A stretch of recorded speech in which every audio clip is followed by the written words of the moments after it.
വേണുവിനെ ഞാൻ തെറ്റു പറയില്ല. അവര് പറഞ്ഞ് ധരിപ്പിച്ചു. മാഷ വീട്ടുകാരും പറഞ്ഞ് അയാൾ എന്തൊക്കെ ധരിപ്പിച്ചു. അതല്ലേ ഉണ്ടായത്? അങ്ങനെ അങ്ങോട്ട് പറയാൻ വയ്ക്കോ? അല്ല ഞാൻ അവളുണ്ടല്ലോ ആ മാലതി, അതെന്താ സാധനം? അവളെയൊക്കെ എന്താടോള് പറഞ്ഞത്? എന്റെ മകള് അവരുടെ ചെക്കനെ കണ്ട് മോഹിച്ചിരിക്കാന്നോ? അങ്ങനെ വല്ലതും ഉണ്ടെങ്കിൽ ഞങ്ങൾ അറിയണ്ടേ? തന്റെ മുമ്പിൽ ചോദിക്കാലോ. ദേവിയോടെ വിളിക്കേ, ഇങ്ങനെ വിളിക്കേ. അവള് അമ്പലത്തിൽ പോയിരിക്ക. നിനക്കങ്ങനെ തോന്നിയിട്ടുണ്ടോ? ഉണ്ടോ? ഇവിടെയൊക്കെ കളിച്ചു വളർന്ന കുട്ടിയാ രാജനും. ഇനിയിപ്പോ കുട്ടിക്കാലത്ത് അങ്ങനെ വല്ലതും തോന്നിയിട്ടുണ്ടോന്ന് അത് നമുക്കറിയില്ലല്ലോ. കുട്ടിക്കാലത്ത് പലതും ചെയ്യും. അപ്പി വാരി കളിക്കില്ലേ? വലുതാകും പാർക്കും ചെയ്യുവോ? അപ്പോ ഞാൻ എന്താണാവോ പറയേണ്ടത്? അയ്യോ, അവരും നമുക്ക് വേണ്ടപ്പെട്ടവർ തന്നെയാ, അതും മറക്കണ്ട. ധിക്കാരം പറയരുത്. ഇവിടുത്തെ കുട്ടിയുടെ കാര്യം ഞങ്ങൾ ഇപ്പോ ആലോചിക്കുന്നില്ല. അവളെ ഇനിയും പഠിപ്പിക്കാൻ പോവാ. തൽക്കാലം അങ്ങനെ പറഞ്ഞാൽ മതി. കഴിഞ്ഞില്ലേ?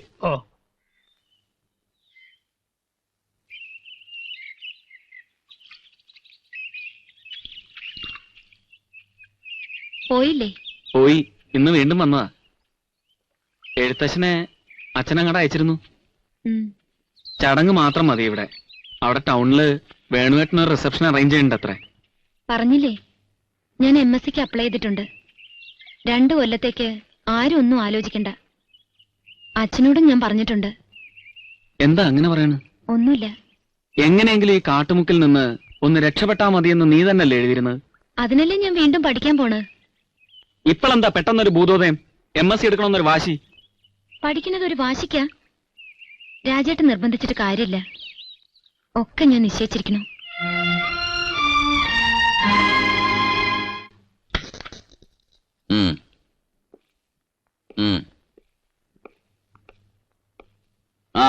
ശരി, നോക്കാം. ഞാനിപ്പോ ബിസിയാണ്. രാവിലെ ഞാൻ അങ്ങോട്ട് വിളിക്കാം. എന്താ കൺഫ്യൂഷനൊക്കെ തീർത്തില്ലേ? ഇപ്പൊ വേറൊരു കുഴപ്പം. അവക്കിനിയും പഠിക്കണം. തൽക്കാലം കല്യാണത്തെ പറ്റി ആലോചിക്കുന്നില്ല എന്നാണിപ്പോ. എന്നാര് പറഞ്ഞു? കുറുപ്പോ? കൃഷ്ണമ്മാൻ പറഞ്ഞപ്പോ അത്ര വിശ്വസിച്ചില്ല. പക്ഷെ ദേവി അത് തന്നെ പറഞ്ഞു. കല്യാണത്തിൽ തന്നെ താല്പര്യമില്ലാത്തൊരു മട്ട്. നിന്നെ പ്രത്യക്ഷമാക്കാൻ തപസ്സിരിക്കുന്നു എന്നൊക്കെ ഏട്ടത്തി കത്തിലെഴുതിയിട്ട്.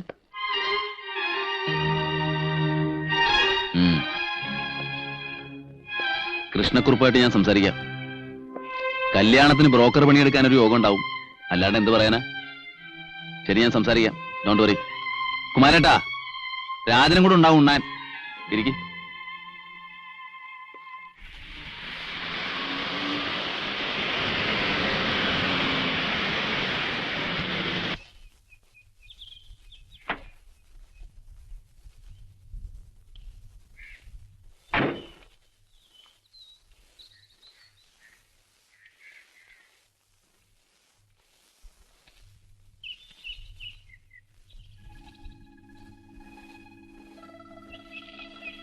ഞാൻ ഒന്ന് ഡോക്ടറെ അടുത്ത് പോകാൻ നിൽക്കുമായിരുന്നു. ഇടയ്ക്കിടയ്ക്ക് ഈ വാരിക്കുന്നൊരു വേദന. ഞാനധികം സമയമെടുക്കില്ല. ഇരിക്ക.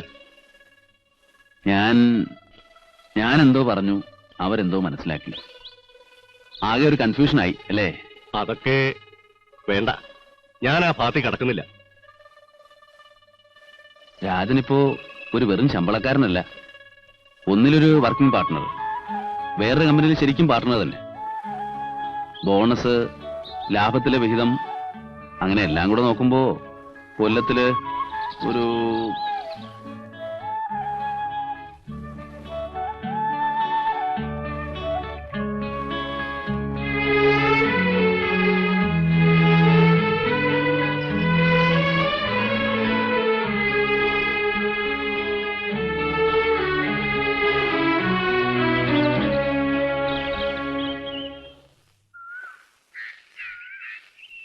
വരൂ, ഒന്ന് പറയട്ടെ.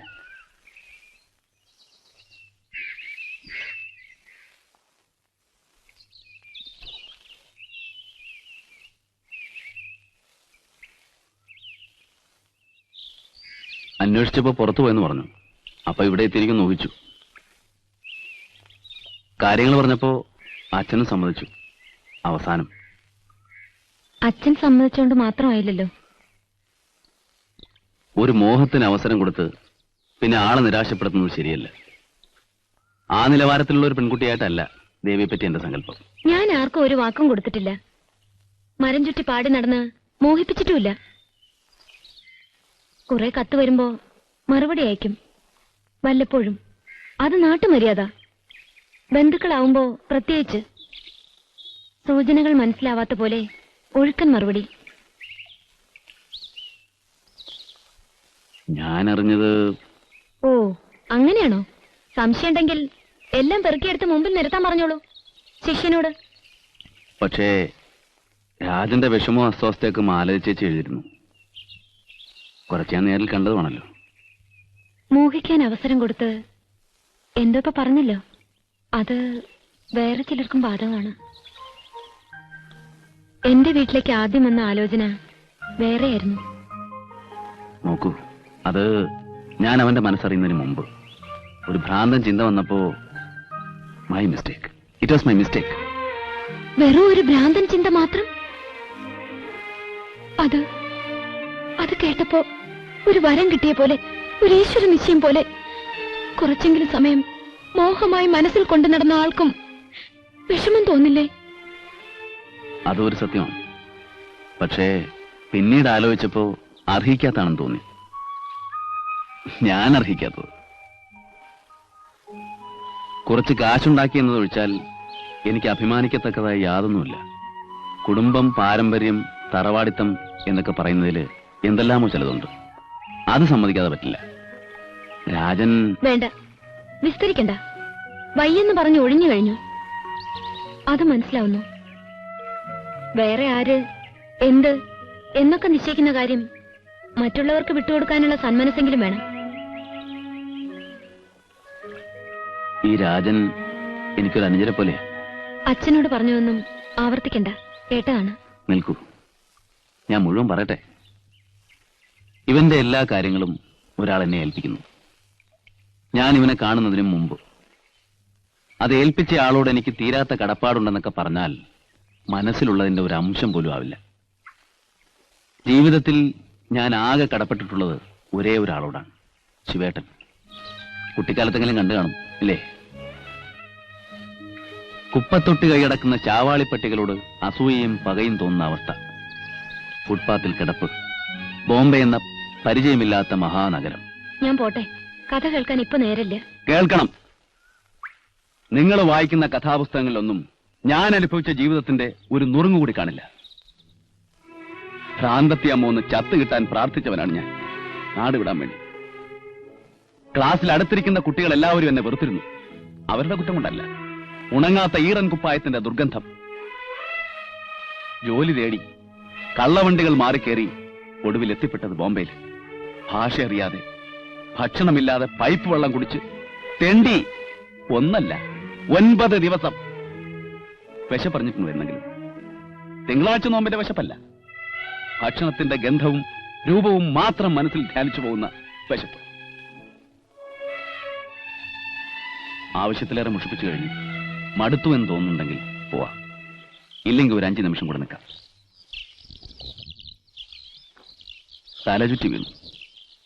പിന്നെപ്പോഴോ കണ്ണു തുറന്നപ്പോ മുന്നിൽ ലോകത്തിൽ വളരെ വളരെ അപൂർവമെന്ന് തോന്നിയ ഒരത്ഭുത വസ്തുവെ ഞാൻ കാണുന്നു.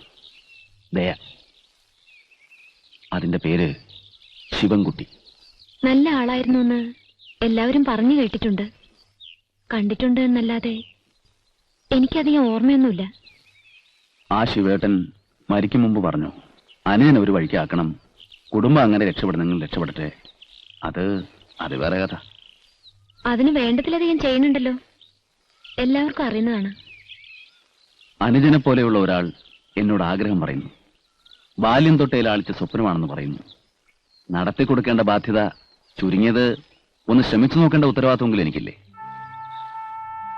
ഒരു കടപ്പാടിന്റെ തുടർച്ചയെന്ന് വേണമെങ്കിൽ പറഞ്ഞോളൂ. തെറ്റായ രംഗത്ത് സ്ക്രിപ്റ്റ് അറിയാതെ കയറിപ്പോയ ഒരു കഥാപാത്രത്തിന്റെ ധർമ്മസങ്കടമാണ് എനിക്ക്. അതും സത്യം. എന്തും പിടിച്ചെടുക്കുന്നതാണ് എന്റെ ശീലം, ഇഷ്ടവും. ഒന്നുമില്ലാത്ത ഞാൻ കച്ചവടം തുടങ്ങിയപ്പോഴും ആ ഒരു വാശിയായിരുന്നു മനസ്സിൽ. എന്നേക്കാൾ കാശ്, സ്വാധീനം, പരിചയമൊക്കെ ഉള്ളവരിൽ നിന്ന് ബിസിനസ് പിടിച്ചെടുത്തു. അതിൽ അഭിമാനവും ചിലപ്പോൾ അഹങ്കാരവും ഉണ്ടായിരുന്നെന്ന് വേണമെങ്കിൽ പറയാം. ഇവിടെ ശക്തി കുറഞ്ഞവനെ തട്ടിമാറ്റി പിടിച്ചെടുക്കുന്നത് തെറ്റാണെന്ന് മനസ്സ് പറയുമ്പോൾ ഞാൻ എന്ത് വേണം? ഞാൻ എന്തൊക്കെയോ പറഞ്ഞു. മനസ്സിൽ കരുതി വന്ന ഒന്നുമല്ല പറയേണ്ടി വന്നത്. എന്റെ സ്റ്റാൻഡ് എന്താണെന്ന് മനസ്സിലായെങ്കിൽ ആശ്വാസം. ദേവി ആലോചിച്ച് തീരുമാനിക്കും. I leave it you.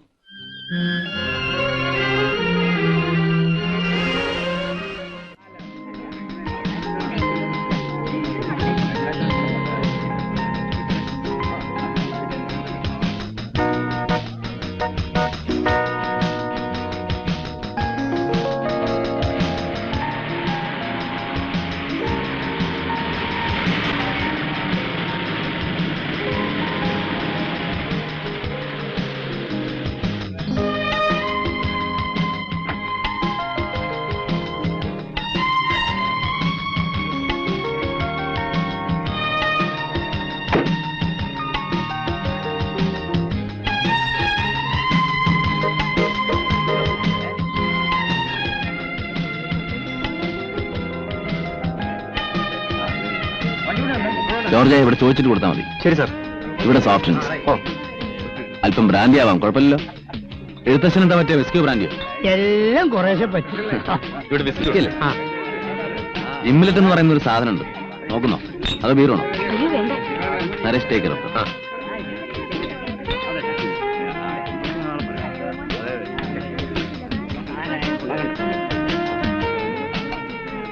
Mister Rajan വേണുവിന്റെ relation ആണോ? Family friends. ബോംബെയിൽ എന്റെ ബ്രദറുടെ കൂടെ ആയിരുന്നു ആദ്യം വേണുവേട്ടൻ. 1, 2, 5, 10, 20, 25. ഹൈ, എത്ര കാറാ! ഇതിനൊക്കെ വലിയൊരു സംഖ്യ ചെലവും ഇല്ലേ? മിണ്ടാതിരിക്കടോ. ബിസിനസ്സുകാർക്ക് ഇതൊക്കെ ഒരു ആവശ്യമാണോ? രാജൻ എല്ലാരുമായിട്ട് കോണ്ടാക്ട് ഉണ്ടാകാനാണെന്ന് വേണു പറഞ്ഞു, ഓർമ്മയില്ലേ? അല്ല, ഈ തലപ്പാവ് കെട്ടിയ ചങ്ങാതി ഇനി ഈ വഴിക്ക് വരുവാവോ? വരൂടൂ. ഓ, ദൂരെ കാട്ടണ്ട. മറ്റുള്ളവർക്ക് എന്താ തോന്നുക?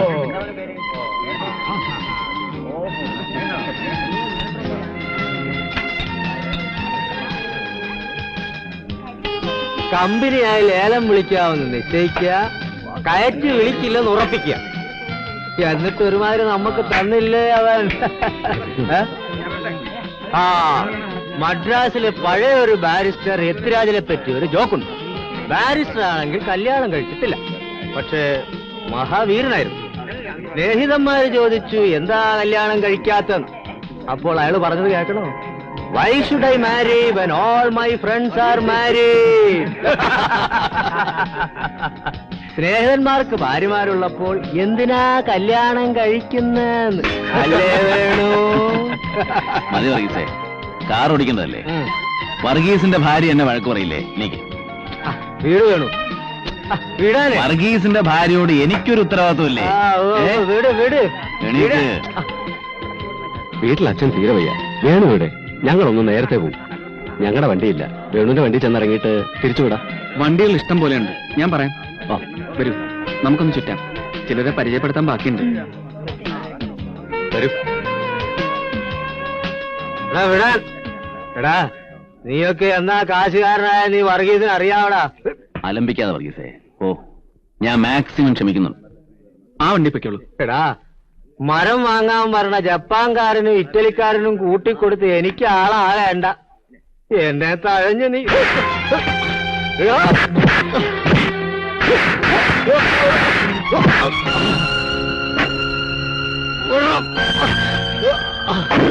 സമയവും സ്ഥലവും പറ്റിയതല്ല വർഗീസേ. പോ.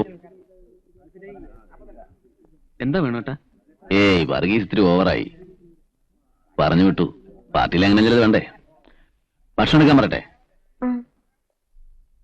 അയാള് വീണതല്ല, വേണുവേട്ടൻ തല്ലിയതാ, ഞാൻ കണ്ടു. അടിയായിരുന്നു വാങ്ങണ സൈസ. എന്നാലും ഇങ്ങനെ തല്ലേ?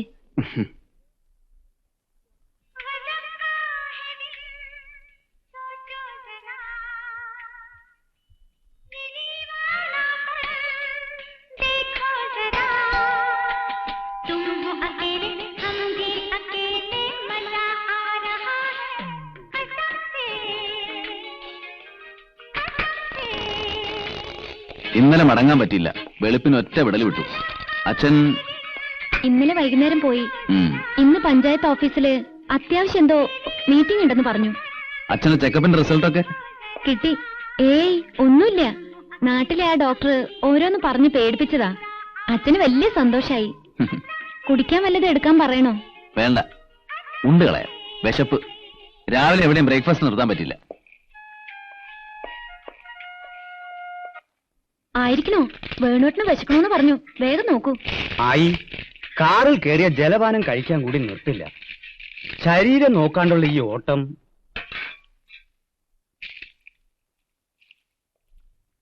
നമുക്ക് വേറൊരു വീടുണ്ട്, ഒരു ഗസ്റ്റ് ഹൗസ് പോലെ. അവിടെ ഇപ്പൊ ഒരു എഞ്ചിനീയർ താമസിക്കുക. ഞാൻ അവിടേക്ക് മാറും. നാളെയോ മറ്റന്നാളായോ അതിനുള്ള ഏർപ്പാട് നോക്കണം. എന്തിന്? അത് ചെറുതാ, എനിക്കത് ധാരാളം മതി. അയ്യോ, ഞങ്ങൾ അങ്ങോട്ട് മാറാം. നാട്ടിൽ നിന്നൊക്കെ ഗസ്റ്റുകൾ വരാനുള്ള നിങ്ങൾക്കല്ലേ, നിങ്ങൾ ഇവിടെ. പക്ഷെ ഭക്ഷണത്തിന്റെ സമയത്ത് മിക്കവാറും ഞാനിവിടെ ഹാജരുണ്ടാവും. വിശക്കുന്നു. രാജൻ വരാൻ ചോദിച്ചേ. നമ്പർ അറിയില്ലേ? അറിയാം, എല്ലാ നമ്പറും പഠിച്ചു വെച്ചിട്ടുണ്ട്.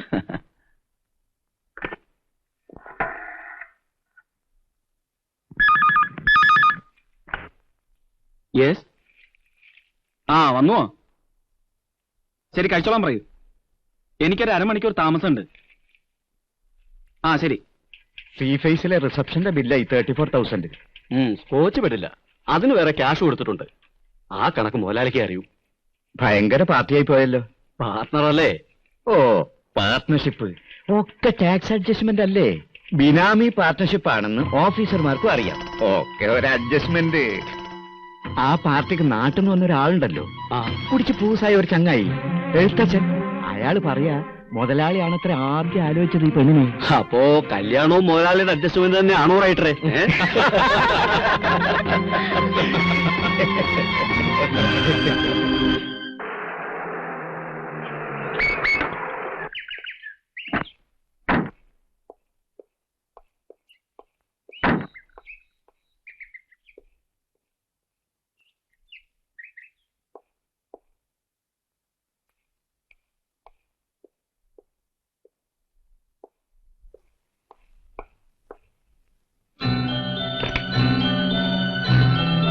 വേണുവേട്ടൻ കിടക്കാണ്.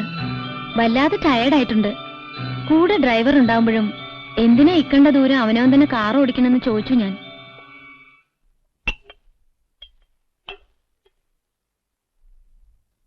മൈസൂര് എല്ലാ മാസവും ലേലം ഉണ്ടാവോ? ചിലപ്പോ. ഞാൻ മൈസൂര് കണ്ടിട്ടില്ല.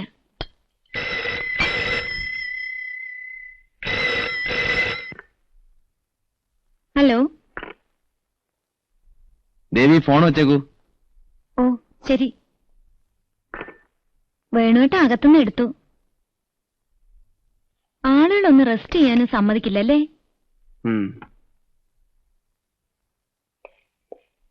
ശല്യം. ഭംഗിയായിട്ടൊരു മയക്കം വരുമ്പോഴാ ഫോൺ. ഞാനെടുത്ത് പിന്നെ വിളിക്കാൻ പറയായിരുന്നു.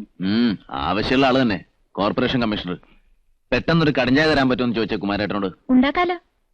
കണ്ണൂർക്കാരുടെ ചെക്ക് വന്നോ? ഇല്ല. ഓ, മറന്നു. കൺസർവേറ്ററെ കാണാന്ന് പറഞ്ഞിരുന്നു. ദേവി, ചായ വേണ്ട, ഞാൻ പോണു, തിരക്കുണ്ട്. അയ്യോ നിക്കൂ, ഒറ്റ മിനിറ്റ് മതി. ചായ കുടിച്ചിട്ട് പോയാ മതി.